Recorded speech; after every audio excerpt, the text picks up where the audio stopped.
Wea. ¿Cómo están, amigos? ¿Cómo están? Me he dedicado a prepararles este directo hoy día. Ha sido un trabajo, una dedicación de repasar ciertos conocimientos que ya tenía, de descubrir un par de cosas que no sabía y al mismo tiempo organizar esta presentación para ustedes. Sí, organizar esta presentación para ustedes.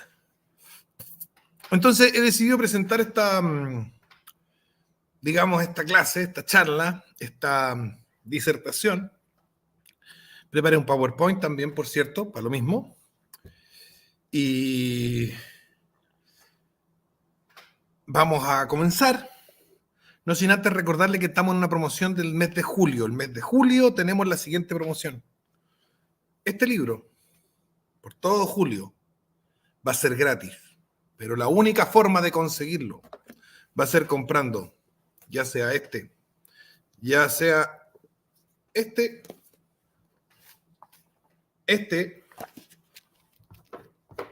o este. En otras palabras, si usted compra cualquiera de los libros que yo ya vendo, en el correo electrónico que aparece en su pantalla, si usted compra cualquiera de los otros libros, usted se lleva gratis este. ¿Bien? Fin. Eso es todo. Ya lo expliqué harto ayer en los directos. Y si quiere este libro gratis, tiene que comprar cualquiera del otro y yo se lo envío de regalo. Fin. Durante julio. Todo lo que es julio. ¿Ya? Sigamos entonces. Vamos a comenzar con nuestro directo. Entonces, hoy día vamos a hablar del retorno de los jacobinos. El directo se llama, el nombre completo, que no lo puse en el YouTube porque es muy largo, El retorno de los jacobinos, las verdaderas ideas de la vieja izquierda y su tenebroso impacto en la nueva derecha. Las verdaderas ideas de la vieja izquierda y su tenebroso impacto en la nueva derecha, ¿vale? Y eso es lo que vamos a tratar hoy en día. Vamos a tener un capítulo con harta historia y harta descripción de ideología y formas de pensamiento. Va a ser una clase que espero que a ustedes se les quede grabada y les haga mucho sentido en sus cabezas. Vamos a comenzar compartiendo, por cierto, lo que es nuestro PowerPoint. Y vamos a empezar con las revoluciones liberales. Vamos a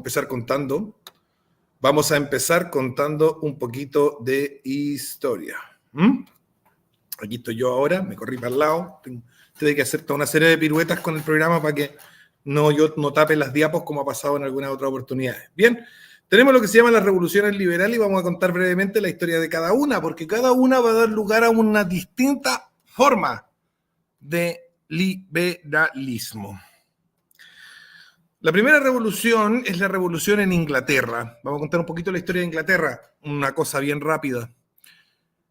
Cae el Imperio Romano y el Imperio Romano se retira de Inglaterra harto antes de caer en realidad. Y los anglos y los sajones y algunas otras tribus germánicas cruzan principalmente desde Dinamarca y se van a establecer en las Islas Británicas. Van a imponer un sistema de monarquía tradicional. Una vez que se han convertido al cristianismo, van a imponer un sistema de monarquía tradicional. Pocos siglos después, llegará la era vikinga. En los siglos 6, 7 y 8 veremos la era vikinga. En la era vikinga, Inglaterra va a ser ocupada, desplazada, los ingleses van a ser desplazados y los vikingos van a ocupar parte importante de la territorio, lo que se llamó el Danelaw. Danelaw. O sea, donde impera la ley danesa. Daneses, law, ley. En esa situación, a partir de Alfonso el Grande, de Wessex, los ingleses van a comenzar una muy rápida reconquista de su territorio y van a culminar en el siglo VIII teniendo el control total de la Inglaterra en manos de un monarca absoluto, que fue Athelstan el Sabio. Athelstan el Sabio, monarca absoluto de Inglaterra, no porque él hubiese arrebatado poder a los nobles, sino porque la reconquista fue tan rápida que no se no hubo tiempos de que la sociedad orgánicamente generase su propia estructura. En la época del Gran Cisma, mediados del siglo XI, los vikingos volverán a conquistar Inglaterra, pero esta vez ya desde Francia, los normandos, ¿no es cierto? Harald Hardrada, será derrotado, y luego en la batalla del puente no me acuerdo, y después en Hastings va a ganar Guillermo el Conquistador, que es, o que antes era Guillermo el Bastardo antes de esa batalla, y el día siguiente se llama Guillermo el Conquistador, y se va a instalar en esta monarquía absoluta de Inglaterra. Inglaterra va a quedar étnica y nacionalmente partida en dos. La nobleza es francesa, francófona y de origen vikingo, normando, descendientes de Rollo, el duque de Normandía, y el pueblo va a ser, pueblo llano, va a ser una mezcla entre bretones latinos, o sea, bretones, romanos, anglos, sajones, ¿no es cierto?, suevos, otras tribus germánicas, y van a ser todos católicos. En el año 1215, posterior a la muerte de Ricardo Corazón de León, que volviendo de la cruzada se puso a armar peleas en Francia y lo mataron por hacerse el choro, su hermano Juan Sin Tierra va a tener una rebelión de los nobles que le van a exigir que en Inglaterra se instauren ciertos mecanismos, ciertas características que las monarquías tradicionales del resto de Europa ya tenían y que Inglaterra no tenía porque, como bien dijimos, desde Athelstan en adelante, esto fue una monarquía de corte absolutista. Entonces, durante el siglo XIII van a haber fricciones entre el monarca y los nobles, porque los nobles van a estar exigiendo las características tradicionales de la monarquía europea que se estilaban en todo el resto de países de Europa, menos en Inglaterra. Van a pedir que haya cortes, van a pedir que haya fueros o algo parecido, distintos tipos de cosas que les van a dar a ellos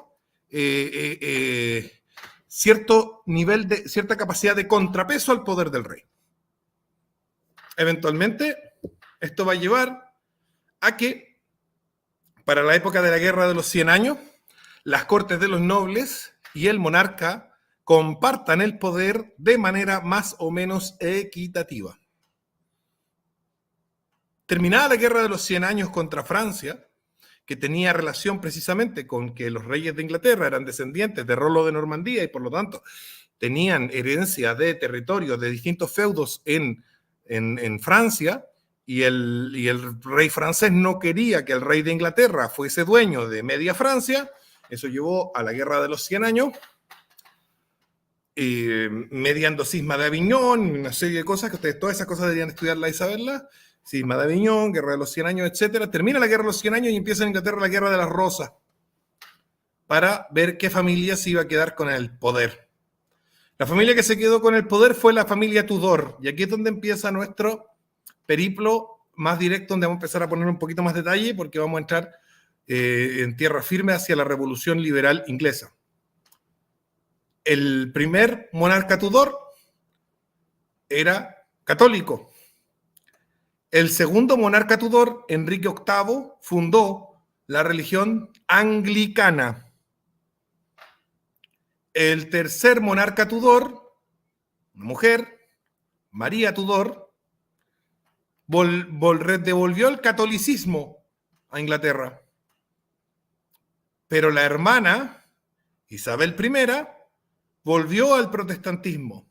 Es importante resaltar que en este momento, siglo XVI-XVII, estos vaivenes de catolicismo a protestantismo y viceversa no son cosa menor, porque en Inglaterra, o sea, porque en Europa estábamos en una situación de cesaropapismo. Cesaropapismo significando que todos los súbditos deben ser de la religión de su rey. Y si el súbdito no es de la religión del rey, entonces el súbdito está cometiendo alta traición y se le ejecuta. Así que cuando el rey era católico, los protestantes eran ejecutados. Y cuando el rey era protestante, los católicos eran ejecutados. Durante la monarquía de los Tudor, volvió el absolutismo. La Guerra de las Rosas había nuevamente deshecho el tejido social inglés y por lo tanto no existía una nobleza fuerte, bien organizada, capaz de sopesar el poder del rey. Por lo tanto, durante los 4 gobiernos Tudor hubo monarquía absoluta. El monarca gobernaba a todos sus súbditos igualmente como individuos. Nota importante, la noción liberal de igualdad ante la ley se toma prestada del absolutismo. No es contraria al absolutismo, se toma prestada del absolutismo. El absolutismo es cuando el rey gobierna a sus súbditos individualmente, siendo la monarquía su opuesto a la monarquía tradicional, donde el rey gobierna a ciertos nobles, que gobiernan a cierta gente, que gobiernan a ciertas familias, etc. Hay una estructura. No hay directamente individuo y Estado, como vemos hasta el día de hoy. La reina Isabel I de Tudor murió sin dejar herederos, con una noción de que era virgen. La gente pensaba que, y probablemente lo era, que era virgen. De hecho, de ahí viene el nombre del estado Virginia. Y gobernó por largo tiempo y fue muy efectiva en el exterminio de católicos. El problema es que a su muerte no quedaba muchos herederos en Inglaterra para heredar el trono. En esta situación en la que los nobles reconstituyen o reconstruyen el poder que tenían las cortes previo a la dinastía Tudor, vuelven a conseguir el poder que habían tenido antes de la Guerra de las Rosas y antes de la dinastía Tudor, y es el Congreso, compuesto principalmente por protestantes, el que va a elegir a una familia recientemente convertida del catolicismo al protestantismo, una familia escocesa llamada los Estuardo. Los Estuardo van a tener serios conflictos con el Congreso. Y van a tener serios conflictos con el Congreso por solo 2 razones. Muchos conflictos, pero solo dos motivos. El motivo número 1 que van a tener de conflicto los Estuardo con el Congreso va a ser el motivo religioso. Si bien los Estuardo de la boca para afuera son protestantes, toda la investigación histórica y todos los relatos de la época nos indican que al parecer no eran tan protestantes y conservaban ciertas cosas católicas y trataban de ser benevolentes con los católicos a los que Isabel I había intentado exterminar. Con los pocos católicos que quedaban, los Estuardos se portaban bien. Y varios Estuardos se convirtieron públicamente al catolicismo como reyes, y eso generaba una fricción porque el Congreso estaba dominado por una secta que era una secta dentro de la religión calvinista, dentro de la religión llamada reformada, ¿no es cierto?, los calvinistas, una secta muy radical del calvinismo que existió solo en esa época, que se llamaban los puritanos. Los puritanos se llamaban puritanos no por una pureza de la raza ni por una pureza del evangelio, sino que se llamaban puritanos porque ni por la pureza del vino ni nada de eso, ni por las ligas de la pureza de la cerveza, no. Se llamaban puritanos porque su objetivo manifiesto era purificar a la Iglesia de Inglaterra, es decir, a los anglicanos, de cualquier rastro que quedase de catolicismo. O sea, cualquier cosa que los católicos hicieran y los anglicanos también, había que eliminarla en los anglicanos, purificar la Iglesia de Inglaterra de la influencia católica. Los puritanos derrocaron a uno de los Estuardos, imponiendo posteriormente una dictadura sangrienta y terrible, 2 genocidios en Irlanda, un genocidio de católicos en Inglaterra, hambruna, guerra civil, y cuando el dictador Oliver Cromwell, que no estaba inventando nada nuevo porque Calvino ya había sido dictador en Suiza y había llevado adelante prácticas similares, cuando el dictador este muere, viene la restauración Estuardo, vuelven a poner a los Estuardo en el poder y vuelven los mismos problemas, que los Estuardos se portan muy bien con los católicos. El otro problema que tenían los Estuardo con el Congreso era el problema de los impuestos. El Congreso, el Parlamento, las Cortes, tenían dinero. La gente tenía dinero. Le iba bien a Inglaterra económicamente. Los nobles tenían dinero. El rey no tenía ni un peso y estaba lleno de deudas. De acuerdo a la tradición inglesa, originada en las revueltas del siglo XIII, el rey debía pedir permiso a las Cortes para subir los impuestos y las Cortes le negaban sistemáticamente el permiso para subir los impuestos. Y le decían, te vamos a dar permiso para subir los impuestos si tú vuelves a la práctica que tenía Isabel de matar católicos. Entonces, todos los reinados de los Estuardos en Inglaterra estuvieron marcados por este conflicto. Un conflicto que va por el tema de los impuestos por un lado y el tema religioso. El rey trataba de darle más libertad religiosa a los católicos y las cortes le trataban de bajar los impuestos. El rey trataba de subir los impuestos para salir de las deudas y las cortes le exigían matar católicos. Esta situación llevó a un conflicto final cuando Jacobo II de Estuardo, ex duque de York, estando públicamente convertido a la fe católica, tuvo un hijo varón y lo bautizó en el catolicismo. Para evitar que el catolicismo se vuelva a entronizar en la monarquía británica, el Parlamento organizó un golpe de Estado valiéndose de, no me acuerdo si es la hermana o la tía o la hija de Jacobo II, una pariente femenina de la hija de Jacobo II, que estaba casada con Guillermo de Orange. Guillermo de Orange, el gobernante calvinista de Holanda.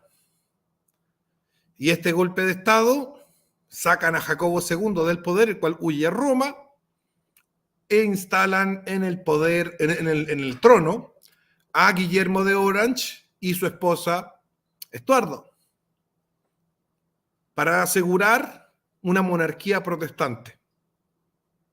Este golpe de Estado va a llevar a 2 grandes guerras civiles y al menos unas 7 u 8 guerras civiles pequeñas en los siguientes años en la Inglaterra. Los jacobitas con B larga y T, que no son los mismos de los jacobinos, que los vamos a ver después, los jacobitas van a ser los que apoyan a Jacobo, por eso jacobitas, en todas estas revueltas para tratar de poner a el que se llamó viejo pretendiente y posteriormente joven pretendiente, que era Jacobo III, el hijo de Jacobo II. No está de más decir que estas guerras civiles las perdieron los partidarios de la Casa Estuardo, los partidarios de la tradición y del orden antiguo, y el Guillermo de Orange, al recibir el poder del Congreso, del Parlamento en este golpe de Estado, lo recibe en unas condiciones muy particulares. Guillermo de Orange y posteriormente los monarcas británicos hasta hoy van a ir cediendo poder a las Cortes sistemáticamente, a partir de 1688, cuando se da este golpe de Estado, hasta el día de hoy. No ha pasado un año en que el monarca en Inglaterra no le dé más poder a las Cortes, quitándoselo de sí mismo. Y esto es parte de lo que se pactó con Guillermo de Orange en la Revolución de 1688. Esta es la primera revolución liberal y los mismos liberales reconocen esta revolución, a la que llaman gloriosa, yo lo pongo entre muchas comillas porque fue un baño de sangre, reconocen esta revolución como el punto de partida del liberalismo. Ese es el punto de partida. Ese es el punto de partida. Y pocos años después de esto, durante las guerras civiles con los jacobitas, va a hacer que John Locke y otros autores van a sistematizar la primera propuesta del liberalismo, al que vamos a llamar liberalismo de derecha o liberalismo conservador. ¿Ya? En Inglaterra, los Tories. Este liberalismo conservador tiene la característica de plantear un avance paulatino hacia el progreso futuro, un avance cuidadoso hacia el progreso futuro planteado por ya el ideario liberal de la Ilustración. Vamos hacia allá, pero vamos con cuidado. No estamos conservando nada que no queramos cambiar más adelante. Lo que pasa es que lo vamos a cambiar lentamente y con cuidado. Vamos a preservar ciertas instituciones. Vamos a entender aquí que el liberalismo conservador dice, vamos a darle libertad a las personas, vamos a darle libertad a las personas en la forma de derechos individuales, pero con límites que permitan la mantención en el tiempo de ciertas instituciones para que lenta y naturalmente vayan desapareciendo. Y eso es el liberalismo conservador o liberalismo llamado de derechas. Como el rey de Inglaterra no podía subir los impuestos en Inglaterra sin tener problemas con el Congreso, el rey de Inglaterra comenzó a subir los impuestos en Estados Unidos, en las colonias de Norteamérica. Colonias de Norteamérica que habían sido fundadas por puritanos que estaban también escapando de los conflictos con la Casa Estuardo. Colonos que habían sido esclavizados por el mismo Guillermo de Orange en Holanda. Los del Mayflower. Estos llegaron a Inglaterra, llegaron a Norteamérica, se instalaron en Norteamérica, la que llamaron la Nueva Jerusalén, exterminaron a los pueblos indígenas que ahí habían, amparándose en la exégesis del Antiguo Testamento de que para ocupar la tierra prometida, los antiguos hebreos habían recibido órdenes de Dios de exterminar a los pueblos que estaban ahí, a los moabitas, a los amalecitas, a los filisteos, etc. Ellos hicieron uso de estos pasajes bíblicos para justificar el exterminio de los pueblos indígenas de Norteamérica. Exterminio que continuó hasta finales del siglo XIX y principios del siglo XX. Estos puritanos que se habían ido a vivir a Norteamérica estaban en mucha relación con la intelectualidad de Norteamérica, estaba en mucha relación con la intelectualidad de Inglaterra, que en 1717 había fundado una orden secreta llamada la masonería, que tenía el objetivo explícito de destruir a la Iglesia Católica. Cuando Inglaterra ganó la guerra franco-india contra Francia, en Canadá y en Norteamérica en general, absorbió población católica. Para evitar conflictos, el rey de Inglaterra generó una ley que era un permiso especial para que se pueda practicar la religión católica en ciertas zonas de Norteamérica muy acotadas. Recordemos que el catolicismo va a estar prohibidísimo en Inglaterra bajo penas terribles hasta entrado el siglo XX. Hasta entrado el siglo XX.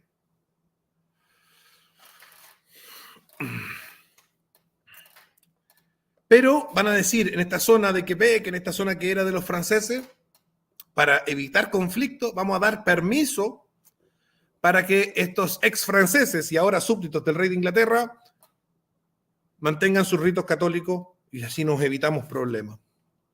Y además, para costear las deudas que se habían generado en la guerra franco-india, el rey de Inglaterra determinó que lo que correspondía, dado que era muy difícil subir los impuestos en las Islas Británicas, porque ahí estaban las cortes, podían subir los impuestos en las colonias, porque las colonias no tenían representación en las cortes. Los colonos, imbuidos de las ideologías liberales que ya habían tenido cierto desarrollo, de hecho el radicalismo que va a florecer en la Revolución Francesa, y lo vamos a ver más adelante, ya había surgido en 1748 con Jeremy Bentham. Había un gran desarrollo intelectual ilustrado de las ideas liberales. Y el liberalismo de derecha conservador ya había dado lugar, había hecho aparecer otros liberalismos, como el liberalismo Whig, que sería algo muy parecido a lo que hoy en día se conoce como los libertarios, o los paleolibertarios en realidad. Estados Unidos entonces, masonería mediante, se alza contra el rey de Inglaterra y lleva a cabo su revolución / guerra de independencia, las dos cosas al mismo tiempo,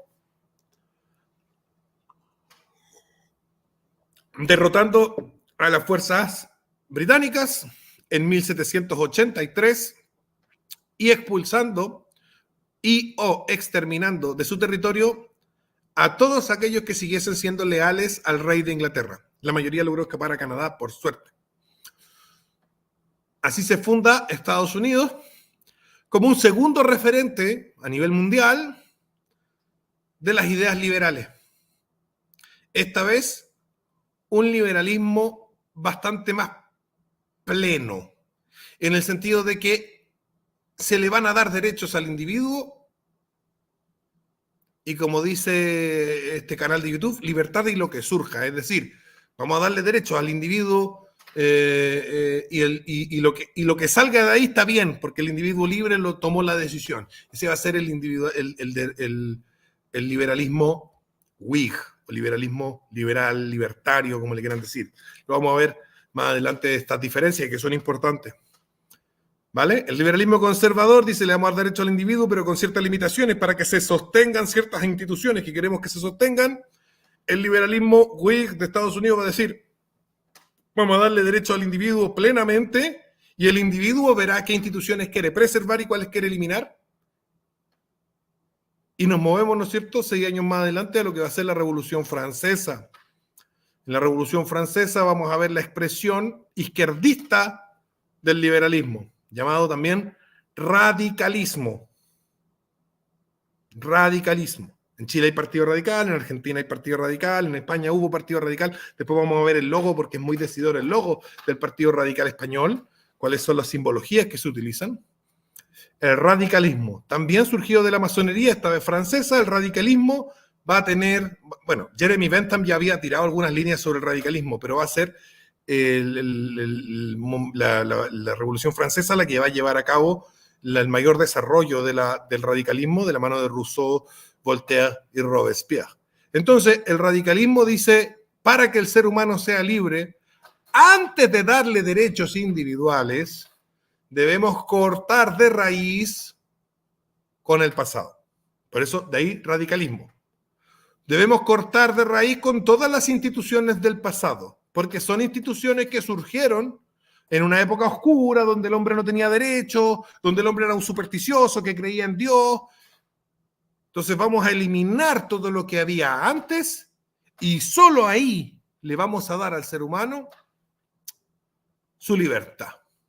Entonces cambiaron el calendario, cambiaron la religión, crearon el culto a la diosa razón, no sé qué, cambiaron las horas, crearon unidades de medida que usamos hasta el día de hoy, el metro, el centímetro, el litro, etc. Hicieron todo de nuevo, todo desde cero. Y es el jacobinismo, los jacobinos van a ser la expresión más pura del radicalismo francés durante la Revolución Francesa, que ejerciendo el terror, de sus propias palabras, hay que hacer el terror para cambiar la sociedad, para eliminar lo viejo y hacer nacer lo nuevo.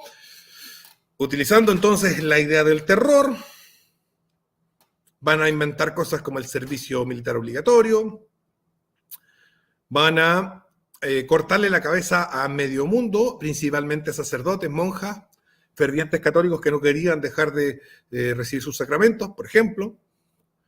Van a realizar las atrocidades de la Vendée y las atrocidades de Lyon. van a declararle la guerra a media Europa y van a atacar a media Europa con este ejército que están levantando, con este nuevo invento del servicio militar obligatorio que antes no existía.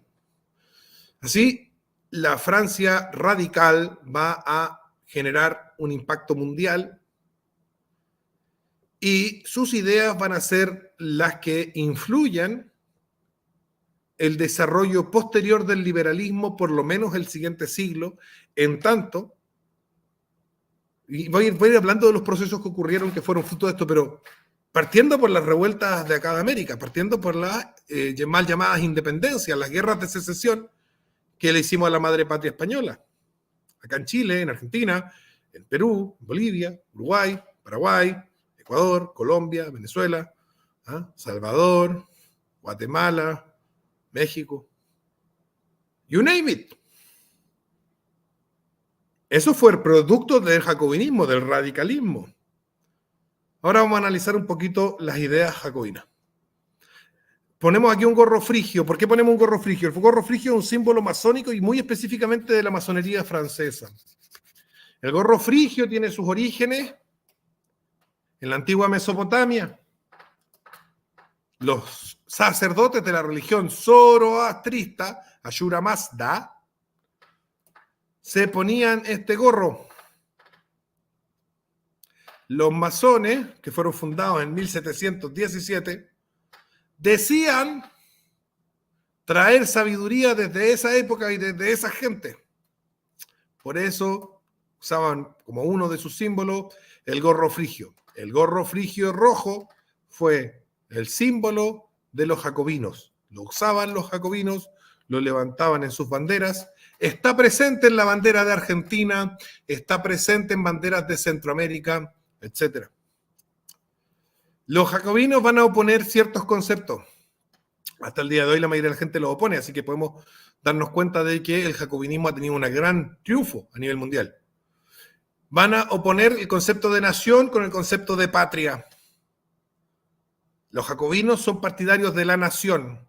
De hecho, antes de los jacobinos, la idea de nación no era una idea política, era una faceta de la identificación personal. Yo hablo tal idioma, vengo de tal ciudad, vengo de tal grupo de personas, soy de tales gentes, esa es mi nación. Pero no era una cosa política, era una cosa de la identidad personal propia, íntima de las personas. Y la patria era sinónimo del reino, ¿no es cierto? Del reino al que yo pertenecía. Somos súbditos del rey tanto, somos de tal patria. Resulta que la nación tiene una etimología específica. La nación tiene que ver con el futuro, tiene que ver con lo que nace. La nación no es algo que hay hoy, es algo hacia lo que vamos. Importante, por este respecto, por ejemplo, el discurso de José Antonio Primo de Rivera, que la España que amamos no es la España que tenemos, sino la España que soñamos. O como decía otro nacionalista, Miguel Serrano, ni por mar ni por tierra encontrarán el camino, solo los que sueñan encontrarán el camino. La nación es un sueño que nace, una esperanza del futuro. La nación es una pretensión de mañana. De ahí, nación, que nace. Y la patria viene de pater, de padre. Es decir, es del pasado. Los jacobinos van a levantar la nación contra la patria. Va a ser bandera fundamental de los ejércitos jacobinos, la nación. Los jacobinos expulsan a los prusianos de Francia en la primera gran batalla que hubo en Francia en las guerras de la Revolución Francesa, la primera guerra de coalición, al grito de ¡viva la nación! Todos estos jóvenes que nunca en su vida habían tomado un arma y que habían sido reclutados forzosamente por el servicio militar obligatorio creado por los jacobinos durante la época del terror, van a tomar fuerzas de flaqueza para enfrentar al ejército profesional prusiano, de soldados profesionales curtidos en miles de batallas, fuertes, de familias de guerreros, hijos de guerreros, nietos de guerreros, bisnietos de guerreros, pero los van a lograr hacer retroceder los franceses bajo el emblema de la nación. La nación nace y por lo tanto hay que cambiar también la bandera. La bandera de Francia era era de azul con blanco, eran los colores de los Borbones Capeto, y tenía unas flores de lis, etc. Ahora va a ser estas tres franjas, ¿no es cierto? El rojo del gorro frigio, el rojo masónico, el rojo de la revolución, el blanco y el azul, los colores de la ciudad de París. Va a poner la monarquía a la democracia como cosas opuestas. Los jacobinos van a decir que la democracia y la monarquía son lo contrario. No puede haber democracia si hay monarquía. Pese a que nosotros hoy en día tenemos países donde hay democracia y monarquía, Inglaterra, España, ¿cierto? Hay. Canadá. Pero de acuerdo al jacobinismo, si hay monarquía no es democracia. Acuérdense que los jacobinos son radicales y los radicales dicen que la verdadera libertad viene de eliminar las instituciones del pasado. No es una continuidad como plantean los conservadores y los liberales, es decir, los liberales de centro y de derecha, sino que es un quiebre. Es el liberalismo de izquierda, dice, la libertad es un quiebre con el pasado, es un romper total con el pasado. Y por lo tanto, si hay monarquía, no hay verdadera democracia. ¿Cuántos zurdo español no has oído escuchar tú? No, nosotros no tenemos democracia porque tenemos un rey, a pesar de que votan más que nosotros. Bien, esa va a ser una oposición propia de los jacobinos. La idea del partido único, los jacobinos fueron el primer partido único. Establecieron el primer régimen de lo que luego se llamaría democracia popular, que hoy subsiste en países como China, Corea del Norte, Cuba. Los jacobinos inventaron la democracia popular. Tenemos democracia, pero tenemos un solo partido. Le inventaron los jacobinos. Los jacobinos plantean entonces un quiebre total con el pasado para que nazca la esperanza de la nación como algo nuevo. Plantean una religión estatal de la ciencia y la razón. No sé quién estuvo por ahí encerrado en su casa el 2020, como para decir después que el jacobinismo está obsoleto, que es anacrónico hablar de jacobinismo hoy en día, pero estuvimos encerrados el 2020, ¿no? Religión estatal de la ciencia y la razón. La religión de los expertos, los sacerdotes expertos, que son los que, mediante el Estado, nos dicen qué hacer. Y un centralismo estatal. Los jacobinos son brutalmente contrarios a algo que, por ejemplo, los liberales de Estados Unidos fueron muy favorables, son brutalmente contrarios al cantonalismo, confederalismo, federalismo. Hubo guerras en Chile entre federalistas y centralistas. Hubo guerras en Argentina entre federalistas y centralistas. En México entre federalistas y centralistas. ¿Sí o no? ¿Sí o no? El centralismo estatal es una idea jacobina. Nadie más la tiene, originalmente. No hay otro origen del centralismo estatal. Hay un gobierno del que emanan las leyes para todo el país. ¿Por qué? Porque esto es la nación. Y la nación es una nación. Es indivisible como nación. Los gringos usan eso de los jacobinos, indivisible, pero está dividida. Tienen su condado y su estado y todo. Sus distritos y etcétera. Pero los jacobinos son estado central, total. Hay un estado del centro que gobierna todo, desde el centro. Estas son las nociones, las ideas centrales, en términos políticos, porque hay otras ideas de los jacobinos que son más filosóficas, que son más sociales, que tienen que ver con su mirada, su diagnóstico respecto a la sociedad. No vamos a entrar en eso, vamos a hablar de su programa, de sus propuestas. ¿De qué se trata el jacobinismo? El jacobinismo se trata de nación, democracia, partido único, quiebre total con el pasado, religión estatal de la ciencia y la razón y centralismo estatal. De eso se trata el jacobinismo. Los jacobinos tienen sus argumentos para esto, pero no vamos a entrar en eso porque si no vamos a estar mucho más rato del que corresponde. Este símbolo es el símbolo del Partido Radical Español del siglo XIX. Fíjense que tiene dos fascios. Tiene dos fascios representando la nación. ¿Ah? Tiene una hoja de laurel y una hoja de no sé de cuál es esta otra hoja. Y tiene el gorro frigio. y una balanza como la justicia. Los hijos de los jacobinos, partiendo del principal, son los partidos radicales. Los partidos radicales que hubo en toda Europa y hay todavía en Argentina son relevantes. O sea, Milei hace poco pasó la ley base, producto del apoyo del radicalismo argentino. Los neojacobinos o socialistas utópicos que participaron en la Revolución Francesa de 1848. En Chile esa revolución tuvo su eco en 1851. En Europa en general hubo hartas revoluciones en 1848, todas por el tema de los neojacobinos y socialistas utópicos, las sociedades de la igualdad, de no sé qué, el futuro de los hombres, bla, bla, bla, la hueá, Proudhon, Marx, todo eso estaba metido ahí. Hegel, estaba todo metido en esta vaina de la igualdad, del igualitarismo, que venía de los jacobinos. Me van a pasar al Guillermo, parece. Vamos a tener una pequeña pausa para seguir. Vamos a tener una pequeña pausa para seguir.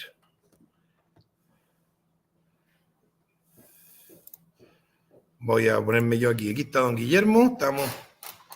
Tienen que hacerle una papita, parece.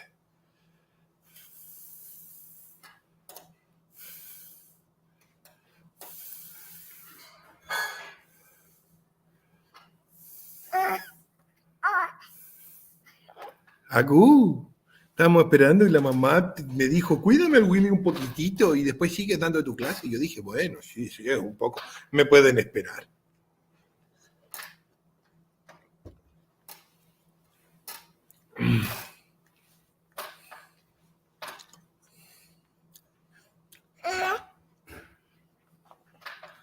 ¡Agú! ¡Agú! Dice, palabra de hoy, dice Hegel era luterano. Sí, los luteranos tienen una gran capacidad para generar personas que son gnósticas. Dicen que Marx era judío, pero Marx se creó luterano. Su papá se había convertido del judaísmo al luteranismo antes de que naciera y había convertido a toda la familia. Marx fue criado, bautizado luterano. Hegel luterano. Los luteranos sacan una cantidad de gnósticos raros. Es palpico. Es cuático eso. Lenin también dicen que era judío, pero se crió luterano. Se crió luterano, Hegel. La mamá era luterana. Entonces, fuerte lo de la conexión que hay con el luteranismo y los hueones gnósticos que salen de ahí.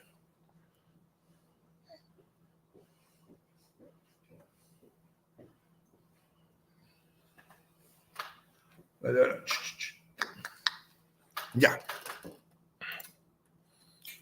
Vamos a seguir. Yo me estoy poniendo aquí para que se entienda. Pero es que aquí igual se... Ya me voy a poner acá. Acá, no, acá. Ya. Entonces, seguimos. Entonces vamos a entender que aquí tenemos a los neojacobinos, socialistas utópicos, que van a hacer la suya a mediados del siglo XIX. Ahí la Comuna de París, de ahí la idea de comunismo y Marx escribiendo el manifiesto comunista. Y entonces digamos que de los jacobinos salen los socialistas utópicos y de los socialistas utópicos salen los comunistas. Son como los abuelitos de los comunistas. Pero no son solamente los abuelitos de los comunistas, vamos a ver otra cosa. De la idea jacobina respecto de la nación, van a surgir una cosa que se va a llamar el nacionalismo romántico. El nacionalismo romántico fue un fenómeno del siglo XIX y siglo XX que llevó a la formación de varios países que antes no existían y hoy sí. Por ejemplo, la unificación alemana fue un hecho de nacionalismo romántico. La unificación italiana, la independencia de Grecia, la revolución de los jóvenes turcos en Turquía contra el Imperio Otomano fue un ejercicio de nacionalismo romántico. La separación de la Gran Colombia para que surjan Ecuador y Venezuela fue un ejercicio de nacionalismo romántico. Ese era el nacionalismo romántico. El nacionalismo romántico era un ejercicio de separación. Un ejercicio de separación que se da en el periodo del romanticismo, que está acompañado de una estética romanticista y que tiene que ver con la construcción de la creación de mi nación, con la identificación de mi nación. Y de los nacionalistas románticos, a partir de cierto desarrollo de su propia identidad política, van a tener que definir la nación, van a tener que ir definiendo la nación. No se van a poder quedar con una nación como algo que mira exclusivamente hacia el futuro, como un ente colectivo que nace hacia el futuro, sino que van a tener que anclarla, muchos nacionalistas románticos van a tener que anclar su nacionalismo en darle un sentido trascendente.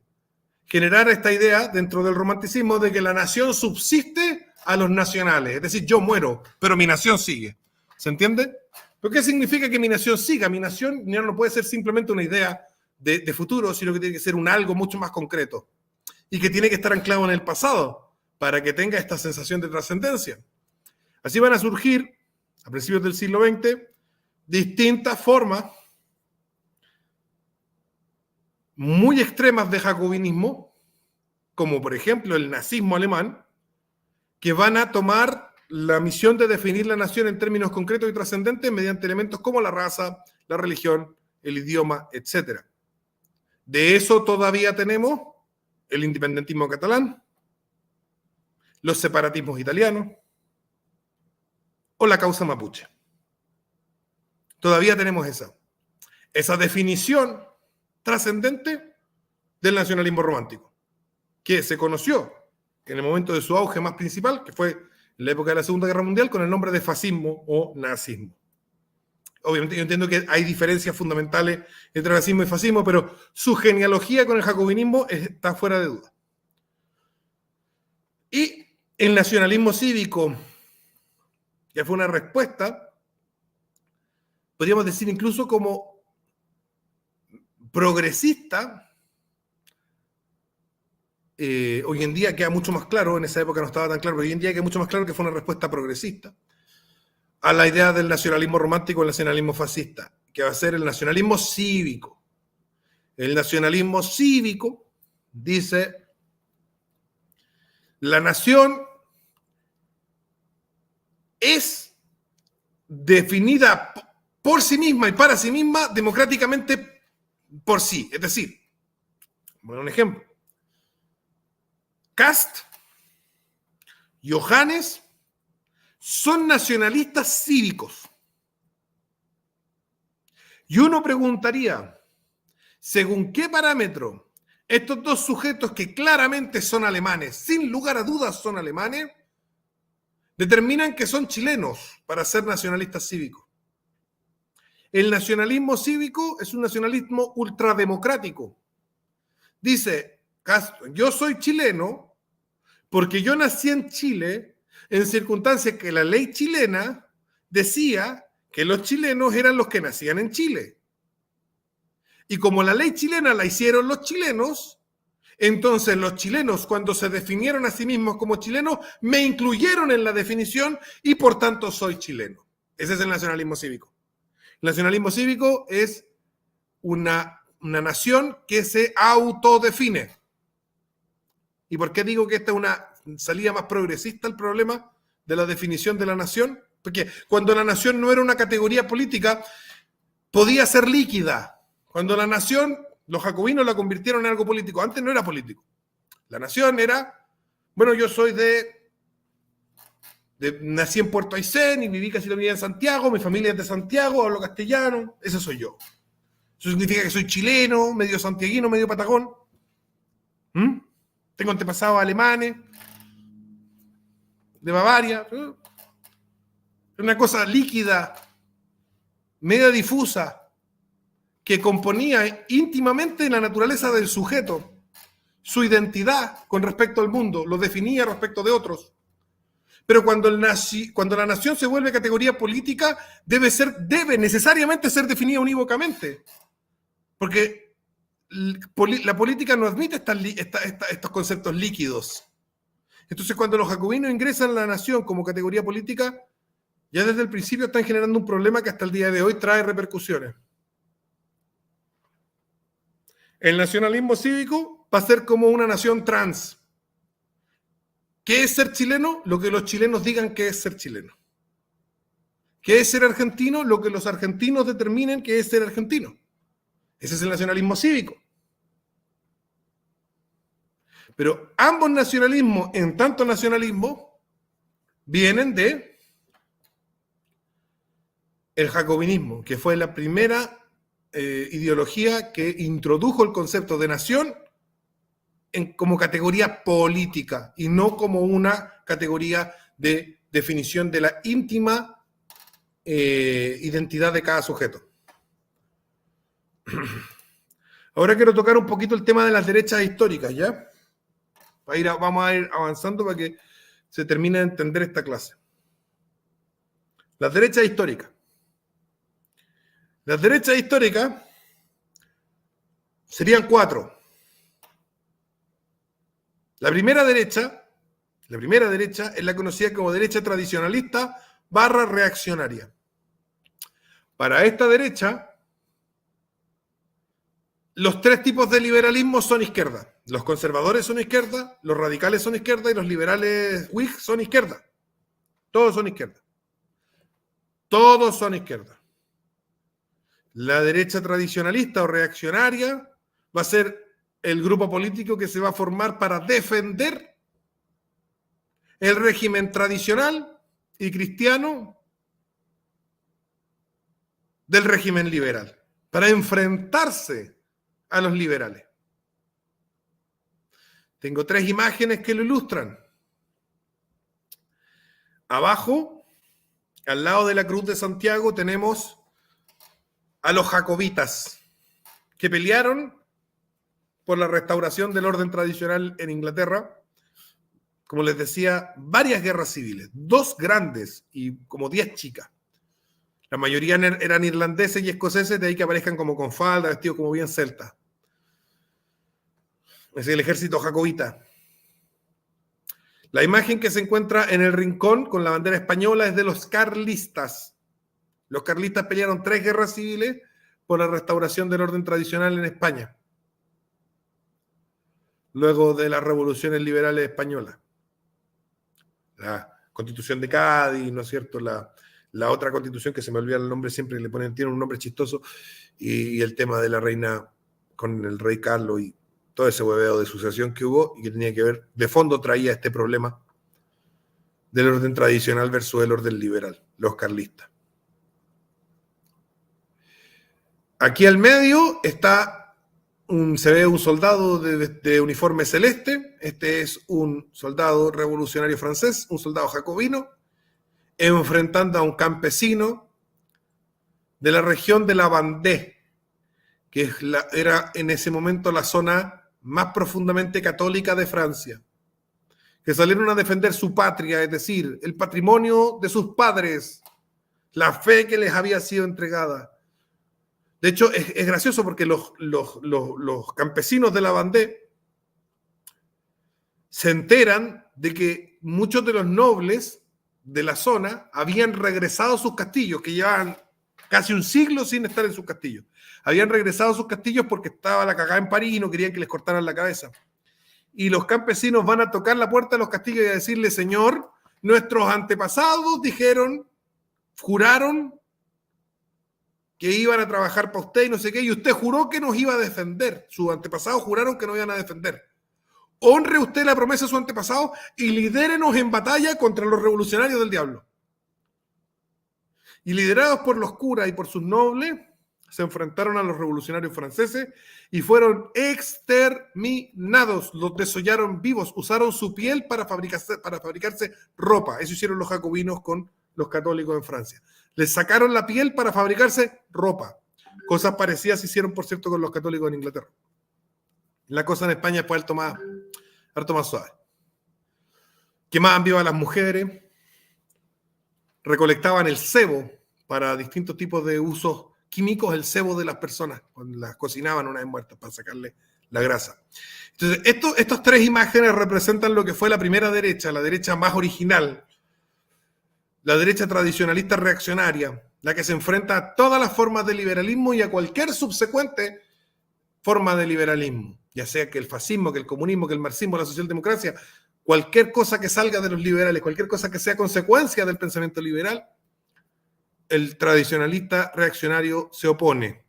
Entiendo que la mayoría de la gente que ve este canal se encuentra en esa coordenada política, tanto como yo, que estoy hablándole. La segunda derecha es la derecha conservadora. Ahí puse la cruz de Santiago porque ese era el símbolo del Partido Conservador chileno. La derecha conservadora siguió la pauta del liberalismo inglés. Y en todo el mundo surgieron partidos conservadores que decían, no lo hagamos como los franceses, hagámoslo como los ingleses. Démosle libertad a la gente de a poco y de a poco cambiemos las cosas. Y de a poco vayamos viendo qué instituciones se van y qué instituciones se quedan. En Chile los conservadores gobernaron de la mano de los estanqueros, que eran unos burgueses que no estaban ni ahí con conservar ni una cosa, pero veían, de acuerdo al pensamiento de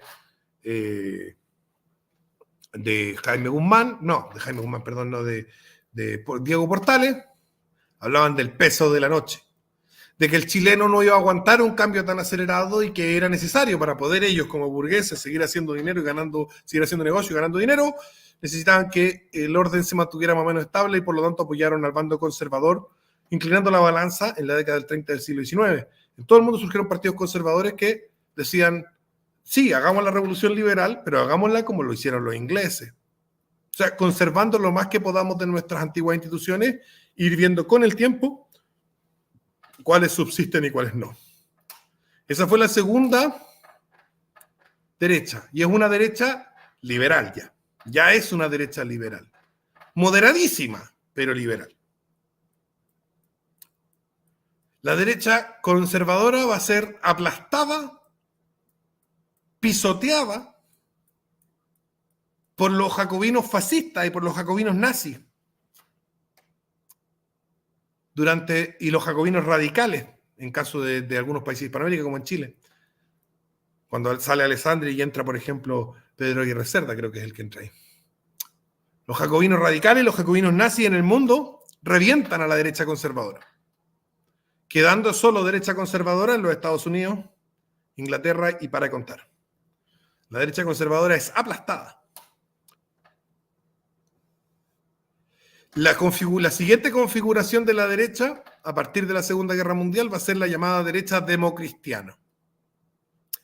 Y yo sé que aquí van a decir, no, porque la democracia cristiana, es que en Chile la democracia cristiana es un partido raro, pero en el resto del mundo la democracia cristiana es derecha, ¿vale? Y de hecho, en Chile los partidos que están en la Internacional Demócrata Cristiana son el partido de la UDI y el Renovación Nacional. Esos son los que están en la Internacional Democristiana. El Partido Popular Español, el Partido Popular Italiano, la Democracia Cristiana Alemana. Exponente principal, Adenauer. Lo tenemos ahí en la pantalla. Adenauer y su llamado ordoliberalismo alemán, que sería una derecha muy católica, pero muy liberal. Va a ser la cuadratura del círculo entre liberalismo y catolicismo, con estas ideas de la dignidad humana y el bien común aplicadas a nociones liberales. Y en Chile esa corriente se va a llamar un poquito distinto, se llama el gremialismo y va a ser llevado adelante por Jaime Guzmán. Pero los partidos que son herederos de Jaime Guzmán hoy en día pertenecen a la Internacional Democristiana, por lo tanto sabemos que los democristianos y los gremialistas no distan mucho. No distan mucho entre sí. El fujimorismo también es una forma de gremialismo democristiano y así. Y esas fueron las derechas históricas. La derecha democristiana se ha ido yendo a la mierda por una táctica que comenzaron a utilizar en los años 90. Cuando la izquierda marxista colapsa por la caída de la Unión Soviética, toda una serie de izquierdas periféricas rarísimas comienzan a cobrar relevancia, que si el ecologismo, que si los gays, que si los trans, que si los sé qué, la cuestión, allá, los veganos.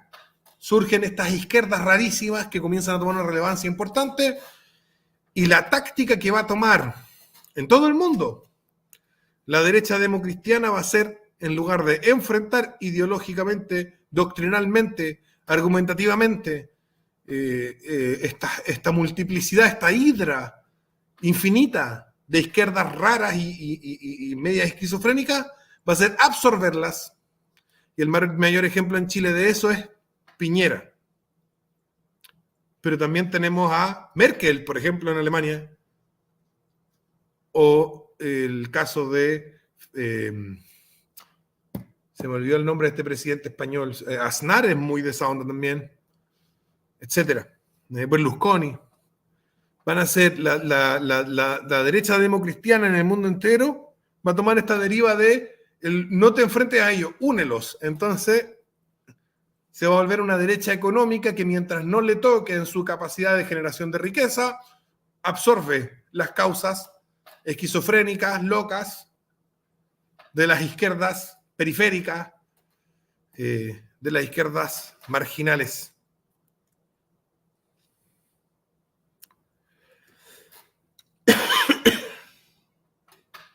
Palabra de hoy dice: los fascistas son tradicionalistas, ultraconservadores, todo lo contrario a liberal. Mentira, son un atajo de homosexuales drogadictos. Eso es lo que es históricamente. Si usted no conoce la historia, lo invito a estudiar la historia del fascismo y ver que son un montón de homosexuales, drogadictos, mujeriegos, etc. Partiendo por Mussolini, Ernst Röhm, el hueón este del Hitler, que no paraba de tirarse metanfetamina y heroína y opioides, y el otro hueón que era adicto a la morfina era el, ¿cómo se llama este? El Hermann Göring, que estaba casado con una actriz porno, así que era un cook, porque él permitía que se filmara a su esposa acostándose con otros hombres, que esa era la profesión de ella. Y esas películas pornográficas donde salía la esposa del general del aire, del jefe de la Luftwaffe, acostándose con un montón de tipos, eran puestas en los cines de la Alemania nazi para que los nazis pecaran contra sí mismos. Ese es el despliegue de locura progre de los nazis. Son lo más progre que hay. De hecho, le ganaron a los progres en gran cantidad de causas. Los nazis, los primeros las leyes estas huevonas de que los animales casi que tienen más derechos que uno, se le ocurrieron primero a Hitler. La hueá arbitraria esta de que hay que pagarle lo mismo a las mujeres aunque produzcan menos, se le ocurrió primero a Hitler. Se le ocurrió primero a Hitler. Y los nazis saben. Lo de vacaciones obligatorias para que todo el mundo pase todo el día vacacionando y no sé qué, y la cuestión se le ocurrió primero a Hitler. No tienen nada de tradicionalistas, no tienen nada de conservadores ni nada de eso. Son lo más progre que hay. Si hay algo progre, son los fascistas. Los fascistas son como progresismo a la fuerza, con cuática. A los niños alemanes que tenían 14, 15, 16 años y a las niñas alemanas que tenían 14, 15, 16 años, le hacían unos exámenes raciales para saber si acaso tenían las características de la raza aria. Y si tenían las características de la raza aria, los agarraban a la fuerza, los llevaban a un bosque, a un campamento de los arios y la cuestión, y los mantenían ahí hasta que todas las niñas estuvieran embarazadas de alguno de los hombres. Ni matrimonio, ni amor, ni nada de tradición, ni de ninguna cuestión. A embarazar que hay que hacer la raza aria.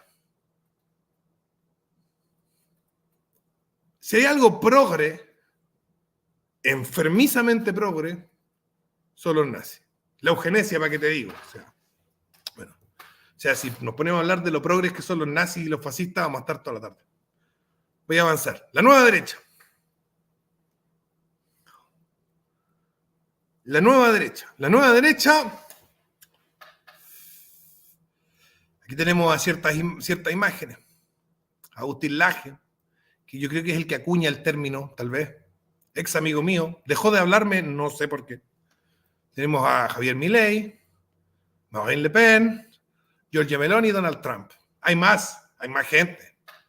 Hay mucha más gente que poner aquí. Pero vamos a poner estos como importantes referentes de lo que podríamos llamar la nueva derecha. Para entender la nueva derecha, hay que primero entender el quiebre del movimiento Whig.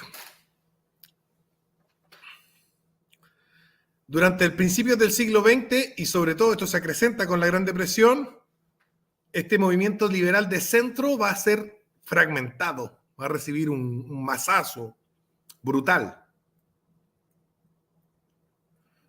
Esta distinción de postura va a quedar clara en el debate entre Robert Nozick y se me olvidó el nombre del otro jurista, filósofo.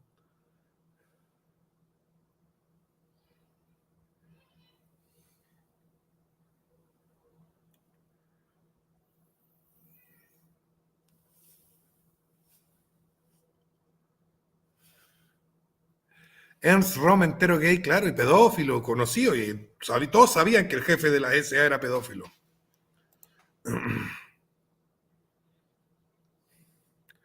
No sé por qué dejó de ser amigo mío Agustín, que simplemente me dejó de hablar a partir de lo que pasó, de la cagada que quedó para el estallido. Probablemente no le gustó que saliera a pegarle a los comunistas.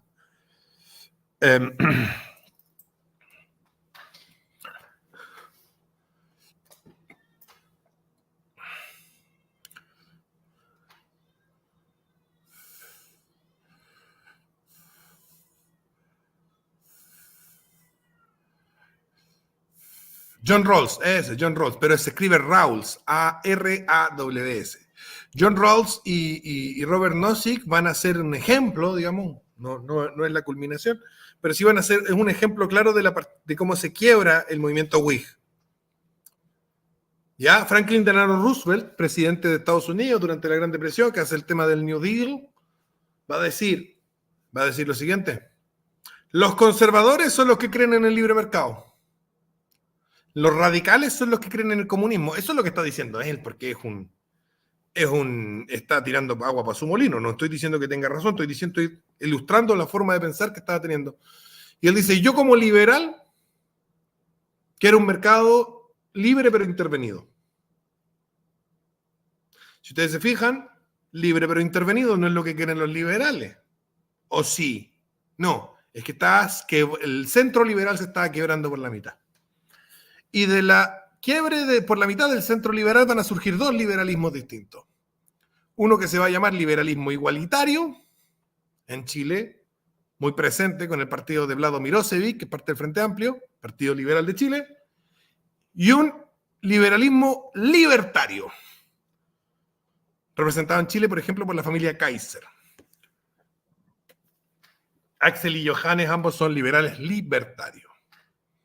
Y el libertario va a ser el que va a rearticular las argumentaciones del movimiento Whig original para defender esta idea de libertad y lo que surja, por repetir el nombre del español, pero no es la idea estar repitiendo el nombre del canal español, pero ese es el núcleo del liberalismo de centro. El liberalismo conservador dice libertad pero sin destruir las instituciones existentes.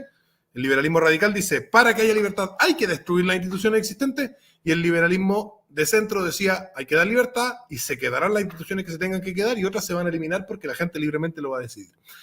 Entonces, los libertarios van a seguir esa línea y absorbiendo la escuela austríaca de economía, absorbiendo ciertas escuelas de pensamiento filosófico como Lysander Spooner, que es un filósofo del siglo XIX en Estados Unidos. Van a absorber también ideas del comunismo libertario, de Kropotkin, de Bakunin, etcétera. Van a generar esta noción, esta radicalización del pensamiento de John Locke y del whiggismo, que va a ir en la dirección de el anarcocapitalismo, el minarquismo, etcétera. La nueva derecha tiene esta parte como componente. Hay un componente importante en el mensaje de la nueva derecha que tiene que ver con este mensaje, con esta idea. También, y esto es evidente cuando observamos figuras como José Antonio Kast, Donald Trump, por ejemplo, está la idea de conservadurismo protestante anglosajón. El conservadurismo protestante anglosajón es extremadamente liberal, muy liberal, pero adhiere a ciertas causas, muchas incluso que absorbieron del catolicismo, como por ejemplo el tema del aborto. Los protestantes estaban a favor del aborto hasta hace muy poco, el año 81, 82, la mayoría de los grupos protestantes se volvieron contrarios al aborto, imitando a los católicos que habían estado al contrario al aborto siempre. Pero que en general es una tendencia muy liberal y que está muy anclada en el tema de la libertad de culto, la libertad de expresión y la igualdad ante la ley. Pero hay que añadir dos elementos que van a ser fundamentales. El populismo patriótico va a ser un elemento fundamental de la nueva derecha. El populismo patriótico como una reedición del nacionalismo cívico. El populismo patriótico no es más que eso. Es una reinterpretación, una reedición del nacionalismo cívico. El nacionalismo cívico dice, nosotros la nación, nos definimos a nosotros mismos como nación, y el criterio de nación que nosotros escogemos es porque nosotros lo escogimos. Es nacionalismo trans, digamos. Es la nación diciendo lo que es porque se le canta el culo, como un hombre que dice que es mujer o lo que sea. Pero en este nacionalismo cívico, hoy ya reconfigurado en populismo patriótico, nos enfrentamos a una situación geopolítica, una situación contingente distinta. Está presente el globalismo, están presentes los organismos plurinacionales, está presente la ONU, está presente la Unión Europea, está presente distintos organismos que son vistos por el nacionalista cívico como una, y no digo que se equivoque, por cierto, sino que digo que lo ven así, tengan razón o no, yo creo que tienen razón, otro puede decir que no, pero eso es lo que ven. Ven en estos organismos una amenaza a esta capacidad que la nación se auto-otorga de definirse y de darse sentido a sí misma.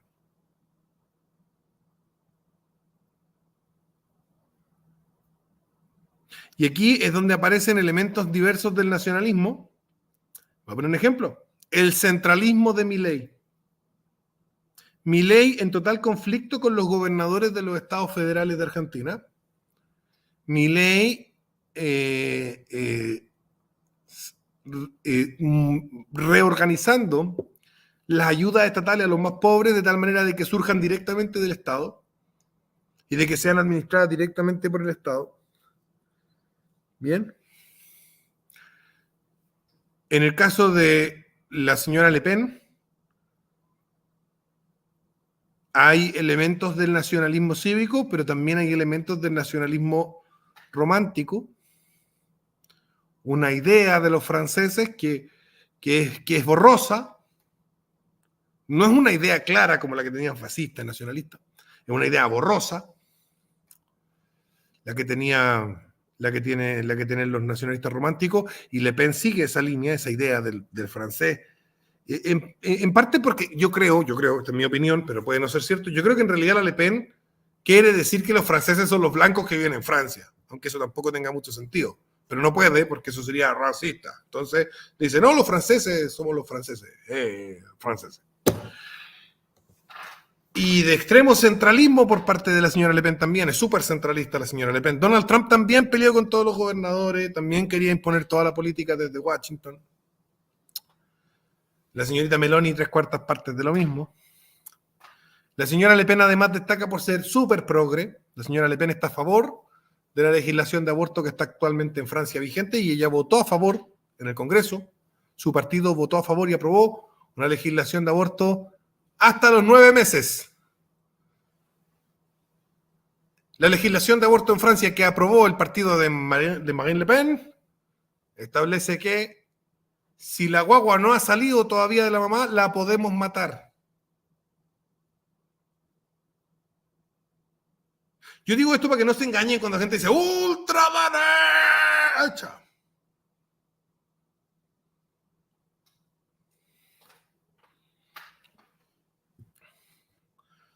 Hay elementos preocupantes.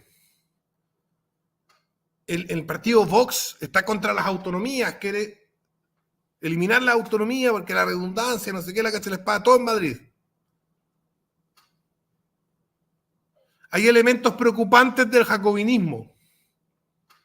Elementos preocupantes del jacobinismo presentes en la nueva derecha. Esto no es culpa de la nueva derecha hasta cierto punto, porque el mundo entero hoy en día está contaminado profundamente de la filosofía de los jacobinos. Las ideas de los jacobinos permearon el planeta durante el siglo XIX y parte del XX. Y por lo tanto, no es de extrañarse que la nueva derecha, igual que la derecha democristiana, por cierto, y a diferencia de las derechas tradicionalistas y la derecha conservadora, que nombramos en la diapositiva anterior, tengan elementos preocupantemente jacobinos. Preocupantemente jacobinos. Con los que hay que tener mucho, pero mucho, mucho cuidado. Y con esto termino. Y me quedo a las preguntas. ¿Qué les parece?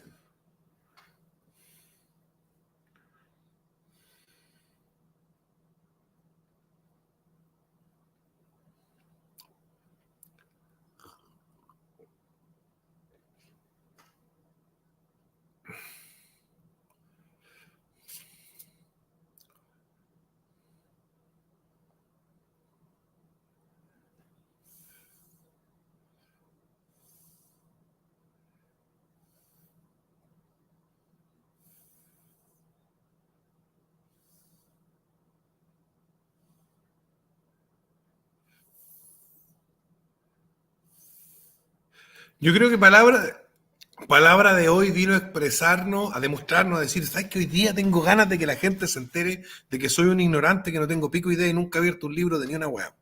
Y me informo exclusivamente por YouTube. Eso es lo que vino a ser palabra de hoy.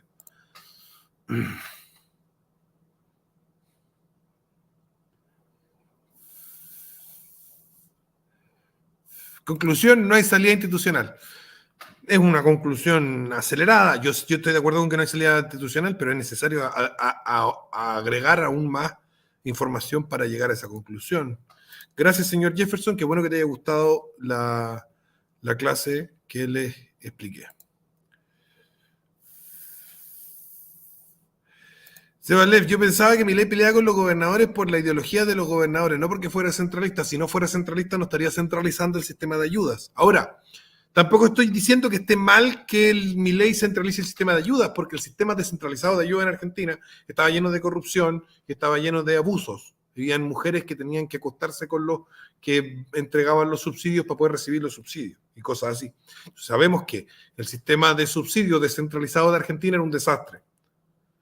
¿Ya? Y Milei resolvió centralizarlo, tal vez como la solución más rápida. Yo no estoy diciendo que yo esté en contra de que esta solución sea una solución al problema específico, sino que esa sea la solución que automáticamente se le ocurre a Milei, nos demuestra que su razonamiento es centralista, que es propio de un liberal, sobre todo libertario como él, que entiende la sociedad en dos bloques antagónicos, los individuos gobernados y el Estado que gobierna. En el libertarismo no existe, no hay lugar para el padre de familia, no hay lugar para el patrón del fondo, ¿no? Los individuos gobernados y el Estado que gobierna. Y por lo tanto, todas estas cosas intermedias que habían, las desarmó automáticamente cuando se dio cuenta que había corrupción ahí. Había otras soluciones, probablemente, no tengo idea, no sé el detalle y no soy experto. Tal vez era la única solución, pero yo creo que a él inmediatamente se le ocurrió eso como solución, dado que el frame, el marco mental del libertario es tan simple como eso.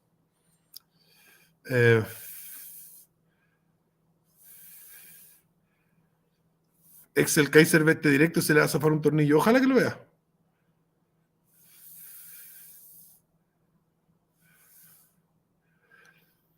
Muchas gracias por esta clase. Da otra perspectiva de la realidad, abre los ojos. Gracias, Nicolás Pérez. Gracias, Alejandro. Ya. Y con eso, entonces, yo creo que 1:20, estamos bien, a menos que salga. Voy a tomarme un sorbo de bebida esperando que salga una pregunta muy buena. Si no, le damos finí.